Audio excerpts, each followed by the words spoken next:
అలా గన్నబాబు గారు వైజాగ్ వెస్ట్ నుంచి పోటీ చేస్తూ ఉన్నారు టీడీపీ గుర్తు మీద, సైకిల్ గుర్తు మీద. సో మీ అందరికీ నేను ప్రత్యేకంగా ధన్యవాదాలు తెలుపుకుంటూ తెలుగుదేశం పార్టీ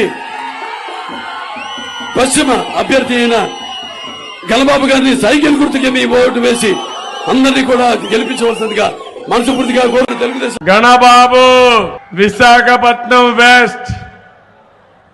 ఏం తమ్ముళ్ళు, వాళ్ళ తండ్రి పీరియడ్ నుంచి పార్టీకి ఎనలేని సేవలు అందించిన కుటుంబం అది. ఎప్పుడు కూడా సింపుల్ గా ఉంటాడు, కానీ థింకింగ్ మాత్రం చాలా స్ట్రాంగ్ గా ఉంటుంది.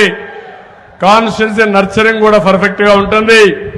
నేను ఒకటి మిమ్మల్ని అందరినీ కోరుతున్నా, వెస్ట్ లో గణబాబుని మంచి మెజార్టీతో గెలిపిస్తామని గట్టిగా చప్పట్లు కొట్టి హర్షాన్ని ఆమోదాన్ని తెలియజేయండి.